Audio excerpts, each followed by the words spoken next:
गाँव ही मेरा दीन धर्म है, गाँव ही है अभिमान।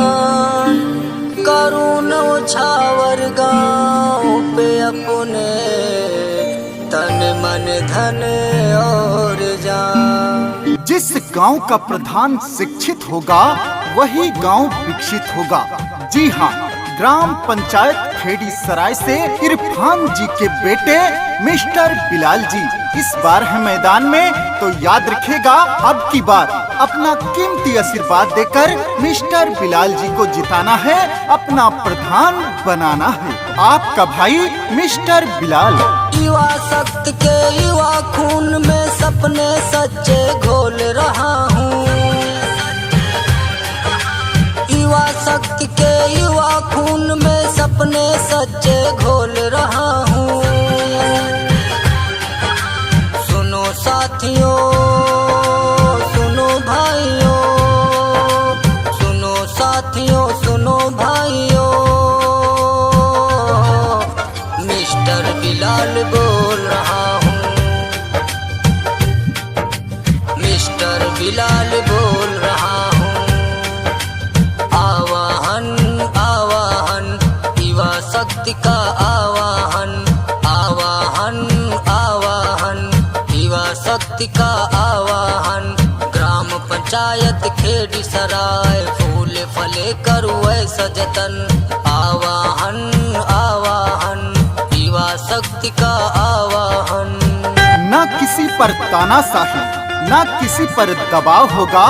जात पात से ऊपर उठकर अपना गांव होगा। तो याद रखिए अब की बार मिस्टर बिलाल को जिताइए, विकास की गंगा बहाइए। जिस मिट्टी में हम जन्मे वो अपनी जिम्मेदारी है। गांव को सुंदर स्वच्छ बनाना अपनी कर्जेदारी है। खाओ कसम की घर घर तक शिक्षा का दीप जलाएंगे।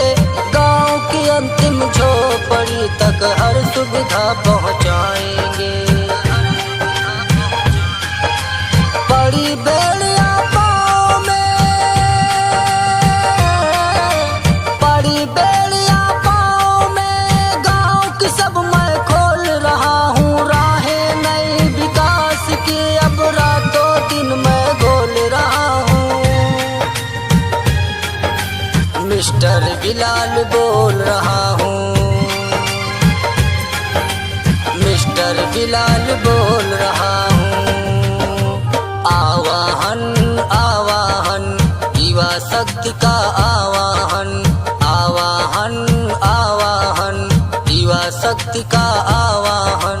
मिस्टर बिलाल जी का ये वादा है, हर पल रहेगा एक ही प्रयास, गांव की तरक्की, गांव का विकास।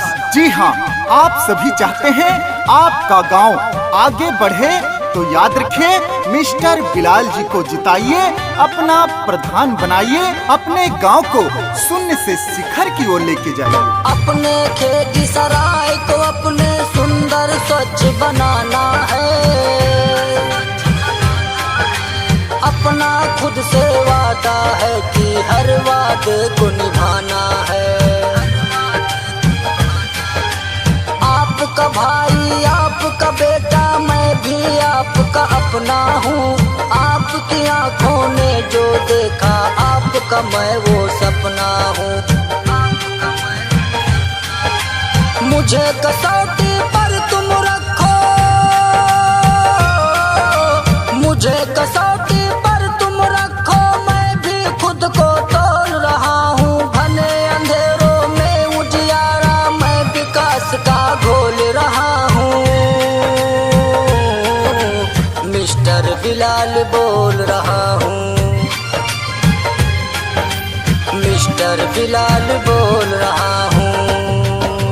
आवाहन आवाहन युवा शक्ति का आवाहन, आवाहन आवाहन युवा शक्ति का